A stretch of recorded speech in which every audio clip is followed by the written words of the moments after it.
तर सीवूड्स मॉलच्या स्नो वर्ल्डमध्ये एंट्री केल्या केल्या आम्हाला आधी सॉक्स घ्यायला लागले, जे की ₹50 पर पेअर. आणि इथे आम्हाला कपडे दिले गेले, शूज, सॉक्स आणि हँड ग्लोव्ज दिले गेले, जे की आम्ही मस्त घातले. इथे गेल्या गेल्या बाई तोंडातून वाफा निघत होत्या. तुम्ही इथे मस्त छान छान फोटो काढू शकता. आणि ना इकडे स्लाइड्स पण आहेत छोट्या मुलांसाठी.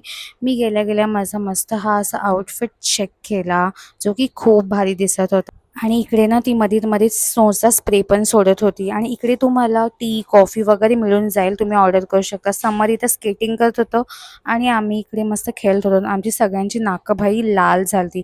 नंतर आम्ही डान्स वगैरे केला, स्नोशी खेळलो वगैरे आणि नंतर माझं फोटोशूट करून घेतलं. ही लोकं माझ्या अंगावर भाई स्नो फेकत होती. मला नंतर खूपच थंडी वाजायला लागली. समरला बोललो, "चल बाबा इकडून बाहेर." सगळ्यांची नाकं इतकी लाल झालती ना. आणि लास्टची सेल्फी घेतली, चेकआउट केलं आणि मॉलमध्ये फिरायला गेलो मस्त. तिथून नंतर गेलो प्रशांत कॉर्नरला, स्वीट्स घ्यायला. फुकटचा जरासा हेदडत होतो. तिथून स्वीट्स घेतली आणि गेलो नॅचरल्समध्ये. इथे 2 पॅक घेतले आम्ही आणि गेलो उलव्याला चेतकला. चेतकमधून मला पनीर जिलेबी घ्यायची होती. नंतर मामाच्या घरी गेलो. तर बाय, मिळूया नेक्स्ट व्लॉगमध्ये.